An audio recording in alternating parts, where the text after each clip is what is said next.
Hello friends and dear students, welcome to this lecture, this video lecture. This is going to be a very important video lecture, special for Bihar. Okay, so we are going to discuss about all the important facts and figures of Bihar agriculture and their allied sectors. कृषि और संबंधित क्षेत्र, इससे संबंधित क्षेत्र industries जो बिहार से related है, तो इस लेक्चर में पूरा डिटेल होगा। ये लेक्चर सीरीज होने वाला है, एक लेक्चर में कंप्लीट नहीं होगा, तो ये फर्स्ट लेक्चर सीरीज है। Okay, so this is the lecture number 1 in Bihar special. If you are preparing for BPSC, right, BPSC examination, that this is going to be a milestone for you. So आप इस video को and तक जरूर देखिएगा। अगर आप बिहार के exam का प्रिपरेशन कर रहे हैं, बिहार स्टेट लेवल का कोई भी एग्जाम का प्रिपरेशन, तो ये आपके लिए बहुत इंपॉर्टेंट वीडियो होने वाला है। और इसके सीरीज तो चैनल को सब्सक्राइब जरूर कर लीजिएगा और बेल आइकन को हमेशा ऑन रखिएगा, नोटिफिकेशन ऑल सेलेक्ट कीजिएगा। ओके, तो कोई भी नोटिफिकेशन आपको मिल जाएगी।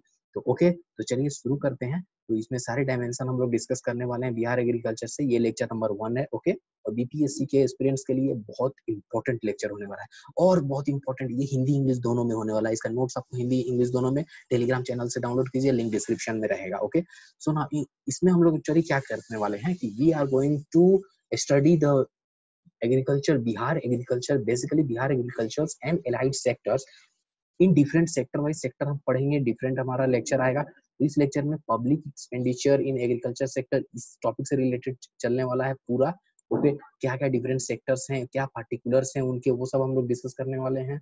एंड नाउ नेक्स्ट लेक्चर से हम लोग करेंगे discuss land resources, production trends of crops and horticulture, animal husbandry, fisheries, dairy, agriculture inputs क्या होते हैं, स्टोरेज वेयर हाउस क्या है उनके, इरिगेशन सिस्टम बिहार में क्या है, ड्रॉबैक क्या है, उसका एडवांटेज क्या है, what is your point of view in this. तो agriculture is the ministry of economics such as Bihar under planning their food security, empowerment and rural development. It supports the livelihood of more than 3/4 of the population.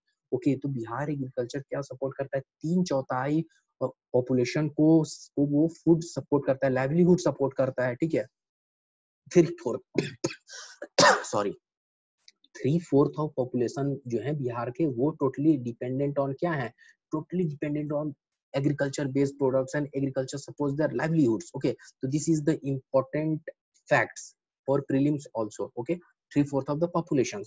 Now this has been distributed actually in different sectors. अब ये अलग sectors में distribute किया गया है इसको। अब एक हो जाता है agriculture, forestry and fishing.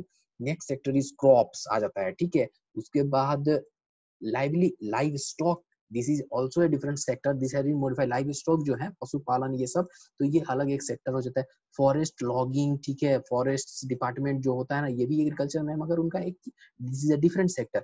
And last not the least, fishing and aquaculture, this is also the sector which are important sector under the agricultural in Bihar. Okay, so ये बहुत इंपॉर्टेंट पार्ट है।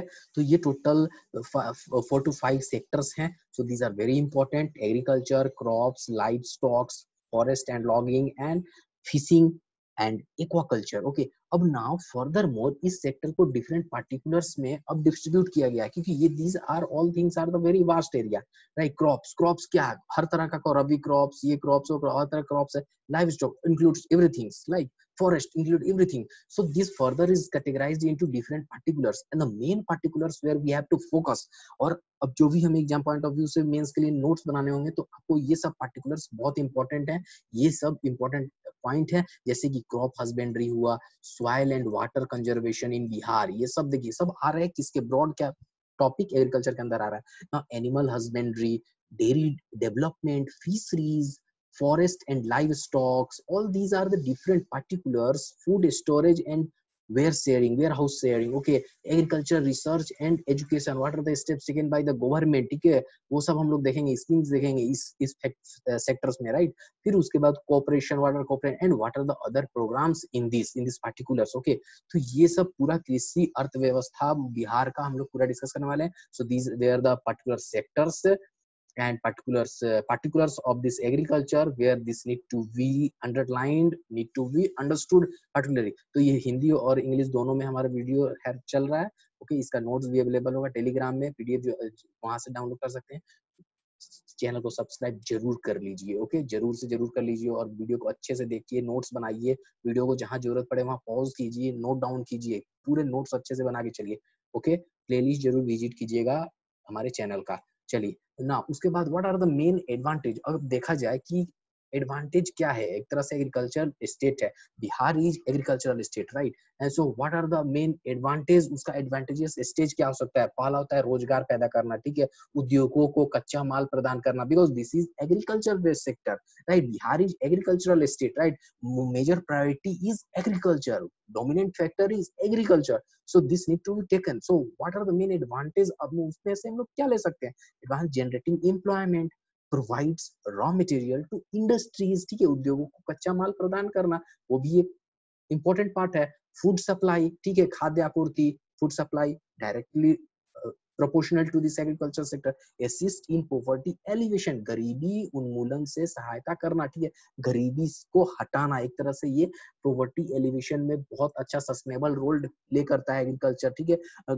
डिफरेंट गवर्नमेंट के different schemes implement होंगे different sectors of agriculture में, तो ये obviously is going to assist in poverty alleviation, ठीक है। रोजगार, बेरोजगार जो पॉवर्टी होता है ना, वो उसको रिमूव करने में बहुत ग्रेटर रोल ये अदा करता है, right. So the demand for financial resources for cropping, farm investment, purchasing of inputs and other machineries have been increasing in Bihar। अब देखिए ये कारण, नो डाउट अभी बहुत अच्छे स्कीम, स्टेट लेवल पे स्कीम अच्छे चल रहे हैं, गवर्नमेंट ऑफ इंडिया में, सेंट्रल गवर्नमेंट लेवल पे बहुत अच्छे स्कीम। सो ऑल दीज, ये सब डिमांड जो है ना financial resources and this cropping में, अब ये सब डिमांड और फार्म का इन्वेस्टमेंट में, purchasing of their inputs of the industrial products, तो इसमें क्या हो रहा है मैसेंजरी, तो ये सब में क्या हो रहा है, डिमांड बढ़ते जा रहा है, ठीक है, फाइनेंशियल रिसोर्सेज में। अब इसमें डिमांड का इंक्रीज हो रहा है, ठीक है, फाइनेंशियल में अब ये डिमांड क्या हो रहा है, इंक्रीज हो रहा है। तो sum of, as of now the sum of 1.5 lakh crore has been allocated for the third agriculture road map 2017 to 2025। ये देखिए बहुत इंपॉर्टेंट है, थर्ड एग्रीकल्चर रोड मैप। अभी बिहार में कौन सा एग्रीकल्चर रोड मैप चल रहा है 2017-2022 तक का, ये थर्ड, तीसरा, ये पीटी पॉइंट ऑफ व्यू से यहाँ पे क्वेश्चन बहुत अच्छा बनेगा, ठीक है। थर्ड एग्रीकल्चर रोड मैप चल रहा है, तो अब इस थर्ड एग्रीकल्चर रोड मैप के दौरान अभी तक 1.5 lakh crore has been allocated, right, for what, for the development of agriculture, for the development of allied sectors. हम लोग इसका पूरा ये सब डिटेल में उसका एलोकेशन हम लोग देखेंगे, किस सेक्टर को कितना एलोकेट किया, जो कि आपको मेंस में इनपुट करने में ये इंपॉर्टेंट कारगर होगा, ठीक है, आपके आंसर्स डेवलपमेंट में, ठीक है। तो अब ये हो गया एग्रीकल्चर में, एलाइड सेक्टर्स में क्या हो रहा है। अब उसके उसके अलग अलग जो इसमें प्रोजेक्ट हैं, प्रोजेक्ट को स्ट्रेंथन बनाने के लिए, मजबूत बनाने के लिए, irrigation system, flood protection system, flood protection, flood को किस तरह रोका जाएगी, this is the one of the major problem of Bihar, we all know that, right. तो अब ये सब जो स्कीम्स का एलोकेशन हो रहा है, ये सब चीज को देखते हुए एलोकेशन हो रहा है, राइट। फूड प्रोसेसिंग में, डेयरी डेवलपमेंट में कितना एलोकेशन हो रहा है। So nowadays we can say there is a good handful sum of amount are being invested by the government in each and every sector.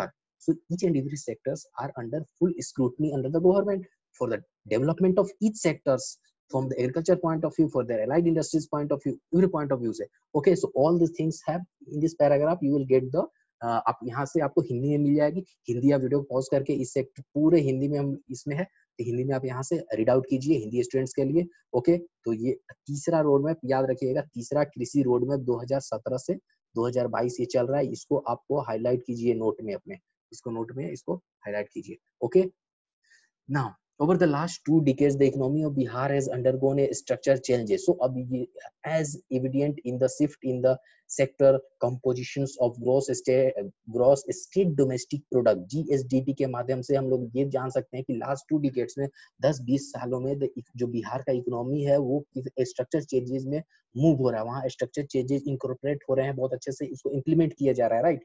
So from agriculture to service sector, अब ये जो movement है agriculture से, अब इसको agriculture based sector से service sector की तरफ भी मूव हो रहा है, यहाँ पर भी अपॉर्चुनिटीज खुल रही है service sector point of view से, ठीक है।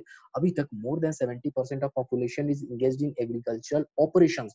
बिहार में देखिए इंपॉर्टेंट डेटा यहाँ पे आ रहा है, बिहार में अब तक 70% जो है आबादी है ना वो कृषि कार्यों में लगी हुई है, ठीक है, 70% कृषि कार्यों में एग्रीकल्चरल एक्टिविटीज पे डिपेंडेंट है, right. 70% of the Bihar population as of now, यहाँ पे इंपॉर्टेंट ये आपका डेटा हुआ, right. Bifurcation of state in 2000, the bulk of the mineral resources are currently in the state of Jharkhand. अब देखिए नवंबर 2000 में बिहार से क्या हुआ, झारखंड अलग हुआ, राइट।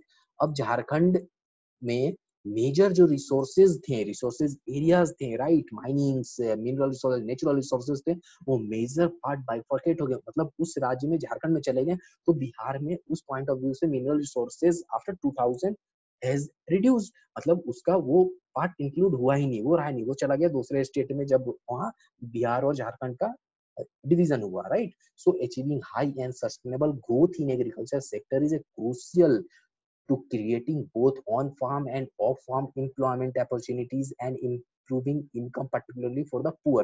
ठीक है, कृषि क्षेत्र में उच्च और निरंतर विकास को प्राप्त करना महत्वपूर्ण है, ठीक है, विशेष रूप में गरीबों के लिए ऑन फॉर्म में, ऑफ फॉर्म में रोजगार पैदा करना, ये सब एक चैलेंजेज है और ये हो रहे हैं। This is one of challenges, but these opportunities are being undertaken, being achieved, right, being, वो हमें लिया जा रहा है, वो अपॉर्चुनिटी चल रहा है, ऑन फार्म ऑफ फार्म में एम्प्लॉयमेंट जनरेशन करना, सस्टेनेबल ग्रोथ मेंटेन करना, ठीक है, अचीविंग, तो ये सब एक्टिविटीज चल रही हैं, right. So these are the indication of positive outlook in the agriculture sector in the Bihar, okay. So अगर हम लोग देखें इसके पब्लिक एक्सपेंडिचर इन एग्रीकल्चर में, किसी क्षेत्र में सार्वजनिक व्यय क्या है, मतलब उसका है agriculture sector in point of agriculture sector in the form of public expenditure, the effect of agriculture on poverty reduction is large, बहुत ज्यादा, गरीबों में कमी की कृषि का प्रभाव बड़ा है, ठीक है। तो promote sustainable development, this will directly help the sustainable development of agricultural growth through targeted investment, infrastructure development. So all these things are being implemented, targeted investment, infrastructure development and incentives schemes of the BR, there are lots of जो policies हैं जो provide कर रहे हैं incentives, तो वो सब के कारण these are the expenditures in the agriculture have been boosted, right। The public spending on the agriculture sectors will enhance the adaptation of the high yield varieties of the seeds। अब देखिए agriculture technology development, adaptation of enhancements of adaptation of this modern technology, their genetic improvement, productivity, these things have been increasing, ये सब जितने भी adopt किए हो गए हैं, तो ये सब बूस्ट कर रहे हैं high yielding varieties of the seeds, right, so that this will directly enhance the productivity of the agriculture, right। So these implementation of technology based biotechnologies research model have been implemented nowadays, right। So there are many particulars which are all these things are implemented, ये सब implemented हो रहा है, ये सब जैसे crop husbandry में soil and water conservation, animal husbandry, dairy development, fisheries, these are the particulars, forest and wildlife sectors like food storage and warehousing, agriculture research and education, these are the playing a very important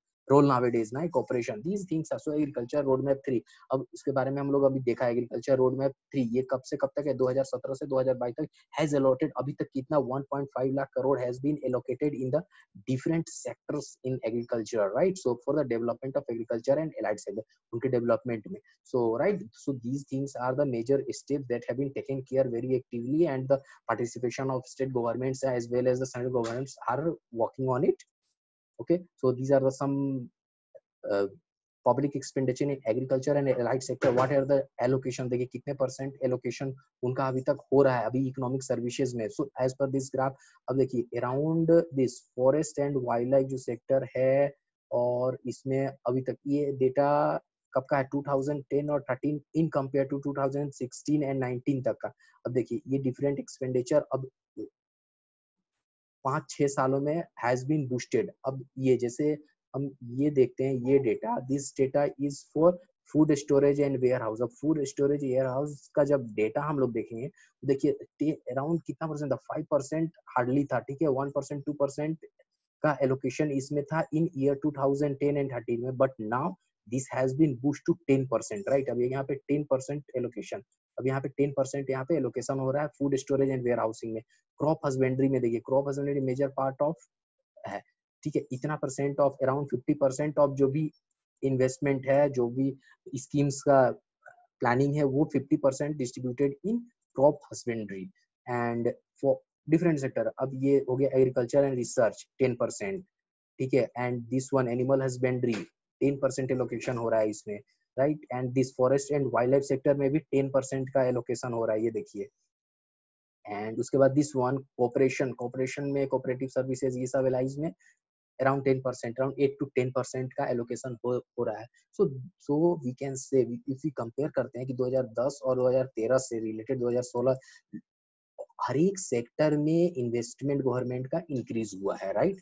यहाँ पे clear concept निकलता है, हर एक sector में जितने भी ये सब सेक्टर अभी हमने डिफरेंट एलाइड सेक्टर हमने डिस्कस किया, इसमें इन्वेस्टमेंट इंक्रीज हुआ है। गवर्नमेंट के इनका इन्वेस्टमेंट पहले किया 1%, 2%, 5% ये सब देखिए था, अब approx 10% of allocation has been started allocating in each sector, allied sector particulars in this subdivision of agriculture, right. So we can say that the steps are being taken very actively and seriously in all agricultural sectors, not only the crop husbandry, not only crop में नहीं हो रहा है सिर्फ, हर एक sector में, उसके light sector में ये सब इन्वेस्टमेंट हो रहे हैं। Okay, so hope you like this video, you get some informations out of this. So thank you, thanks for watching, see you in the next lecture, have a wonderful day ahead.